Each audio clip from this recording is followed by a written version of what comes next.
En esta oportunidad comentaremos sobre infección de vías respiratorias altas.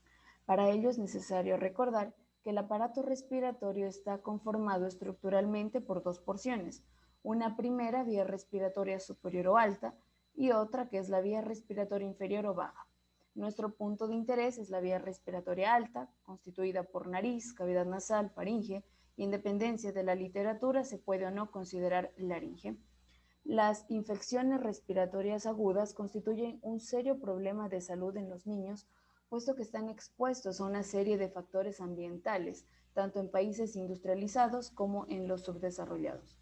La prevalencia de las infecciones respiratorias agudas, de acuerdo a estudios realizados, sobrepasa el 40%. ¿Por qué es alta? Debido a la mala calidad del aire, sea intra o extradomiciliario. Esto aumenta el riesgo de enfermedades respiratorias junto con otros factores como la falta de higiene, conductas no saludables, entre otros, que afectan directamente a la población, principalmente a niños menores de 5 años, siendo uno de los principales causas de mortalidad en el Ecuador. Las infecciones de vías respiratorias altas que se mencionan son la sinusitis, otitis media aguda, faringoamigdalitis, que es la más prevalente, laringitis y otras menos prevalentes como la epiglotitis. La sinusitis. Esta generalmente es una complicación de una infección vírica de las vías respiratorias altas. Por consiguiente, la infección bacteriana de los senos nasales, paranasales, suele ocurrir en niños pequeños y durante los meses de invierno. La otitis media, en cambio, se calcula que el número de episodios de otitis media aguda en el año es del 62,8% y a los 5 años del 91,2%.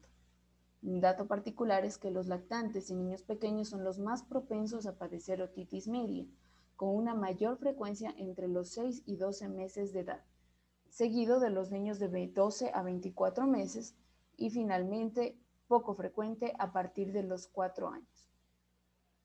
La laringitis aguda viral aparece principalmente en niños con edades comprendidas entre 3 meses y 3 años.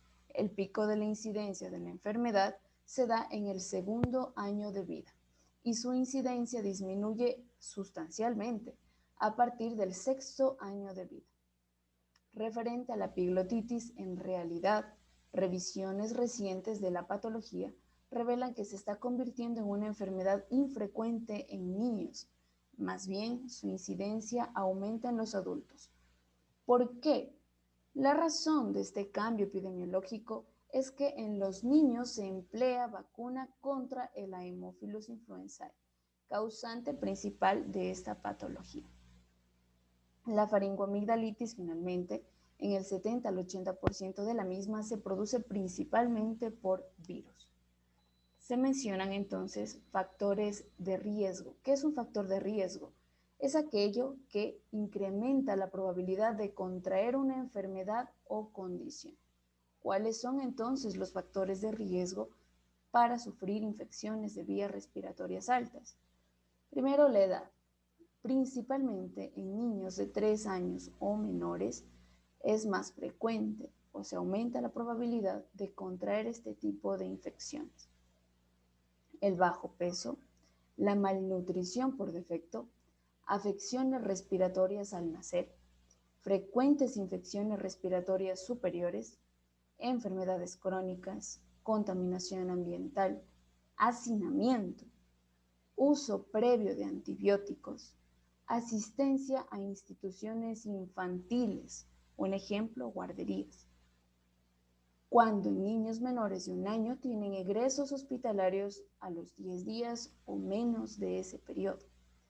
No tener inmunizaciones es un gran factor de riesgo. La lactancia materna exclusiva por menos de 6 meses también constituye otro factor de riesgo. Convivencia con fumadores y presencia de animales en el hogar. ¿Por qué? Generalmente, cuando existen patologías previas como rinitis alérgica, el pelo de los animales puede exacerbar esta reacción alérgica y ello puede ser un condicionante de poder adquirir posteriormente infección de las vías respiratorias altas. Entonces, ¿qué podemos hacer? ¿Cómo prevenimos este tipo de afecciones? Primero, el lavado de manos. El lavado de manos es muy importante y es importante sí mismo hacerlo frecuentemente. ¿Con qué? Con el uso de jabón, de agua. Se pueden utilizar toallas húmedas con alcohol, especialmente después de estornudar. Cuando se haya tenido contacto con alguna persona enferma es importante poder realizarlo. O también si se toca objetos que pudiesen estar contaminados. La ventilación. Hay que ventilar bien las habitaciones y permitir la entrada de la luz solar. Hay que limpiar bien la casa, el área de trabajo, con especial atención a las mesas, teléfonos, teclados de ordenador, juguetes, importante en los niños, interruptores, grifos y objetos de uso común.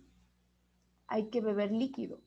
El líquido es importante, nos ayuda a tener una buena salud y de esta manera también podemos tener una buena protección. Protegerse del frío. Importante principalmente en época de invierno. Abrigarse bien, llevar ropa adecuada, vestirse por capas, evitar corrientes, cambios bruscos de temperatura, exponerse al frío con el pelo mojado, evitar ambientes cargados, ¿no? Cuidado con el exceso de calefacción, de aires acondicionados. Hay que evitar particularmente aquellos ambientes fríos o muy secos, con humo o donde se encuentren personas tosiendo o con otros síntomas respiratorios. Es importante cuidar la higiene personal, evitar compartir comidas, vasos, platos, cubiertos. Lavar con frecuencia la ropa, incluyendo las bufandas, gorros, guantes y abrigos. Es muy importante no fumar y realizar ejercicio físico regularmente. Descansar. Es fundamental descansar y dormir lo suficiente. 7 a 8 horas es lo recomendable. Cuidar la forma en la que se estornuda. No se debe cubrir la boca o la nariz con la mano, sino más bien con el ángulo interno del codo. No con la mano, no hacerlo directamente hacia el ambiente, sino con el ángulo interno del codo. Es importante poder tener cuidado al momento de tener estornudos. No automedicarse. Es especial y fundamental no automedicarse, no consumir antibióticos de manera indiscriminada, sino consultar, acuda a su médico para que él pueda determinar qué tipo de afección usted tiene y pueda darle el tratamiento adecuado. Finalmente, las vacunas. Es fundamental ponerse todas las vacunas recomendadas en el momento indicado. Como lo hemos comentado, la epiglotitis ha disminuido sustancialmente su influencia porque se ha vacunado a los niños. ¿Cuándo se aplica en ese caso la vacuna? A los 2 meses, por ejemplo, en el Ecuador se aplica la vacuna pentavalente, que además de incluir protección contra otros agentes, incluye la protección contra Haemophilus influenzae y le genera así esta protección e inmunidad al niño. Es importante, por lo tanto, ponerse las vacunas. De esta manera se ha traído la información sobre infección de vías respiratorias altas para que podamos tomar conciencia, tener cuidado y poder mantenernos sanos. Un excelente día.